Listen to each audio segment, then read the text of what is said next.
அனைவருக்கும் வணக்கம். நான் உங்கள் தீரன் பேசுறேன். இன்னைக்கு நான் உங்ககிட்ட என்ன பேச போறோம் அப்படின்னா, இந்த என்டிஎஸ் பெர்மிட் இருக்கு பார்த்தீங்களா, சிங்கப்பூர்ல. நீங்க எஸ் பாஸ் கேள்விப்பட்டிருப்பீங்க, இ பாஸ் கேள்விப்பட்டிருப்பீங்க, ஒர்க் பெர்மிட் கேள்விப்பட்டிருக்கீங்க. அதெல்லாம் தாண்டி என்டிஎஸ் அப்படிங்கிற ஒரு பெர்மிட் இருக்கு. ஸோ நீங்க அதுக்கு வந்து 18லேருந்து 61 வயசு வரையும் உள்ள ஆளா இருந்தா நீங்க வந்து அப்ளை பண்ணலாம். இது யார்ட்டனா உங்களோட ஏஜென்ட் கிட்ட, உங்களோட டிராவல்ஸ் இருக்காங்க பார்த்தீங்களா, அவங்க கிட்டலாம் நீங்க கேட்டீங்கன்னா, இந்த பெர்மிட்ட பத்தி உங்களுக்கு சொல்லுவாங்க.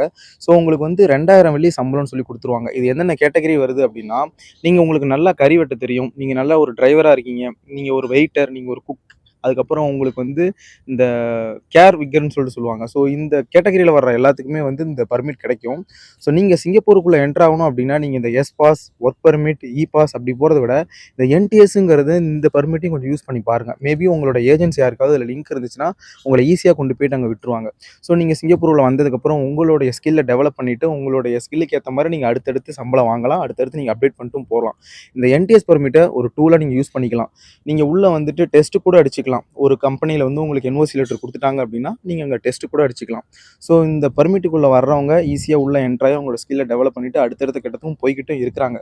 ஸோ நீங்க எஸ் பாஸுக்கு வெயிட் பண்ணி, இ பாஸுக்கு வெயிட் பண்ணி, நீங்க அந்த அளவுக்கு ரொம்ப பணத்த செலவு பண்ணி போறதுக்கு இந்த என்டிஎஸ் பெர்மிட்டும் நீங்க அப்ளை பண்ணிட்டு உள்ள வந்துரலாம். சிங்கப்பூர்ல வர்றதுக்கு. வந்துட்டு நீங்க அடுத்தடுத்து ஒரு ஒரு கேட்டகரி போய்க்கலாம். ஸோ இதுக்கு எவ்வளோ அமௌண்ட்டுங்கிறத ஒரு ஒரு ஏஜெண்ட்ட பொறுத்தும், அவங்களோட எக்ஸ்பீரியன்ஸ பொறுத்து மாறும். ஸோ நீங்க அதையும் ஒரு தடவ நல்லா கேட்டு பார்த்துட்டு, அதுக்கு தகுந்த மாரி பணம் ரெடி பண்ணிக்கிட்டு உள்ள வர்றதுக்கான வேலைய பாருங்க. நன்றி.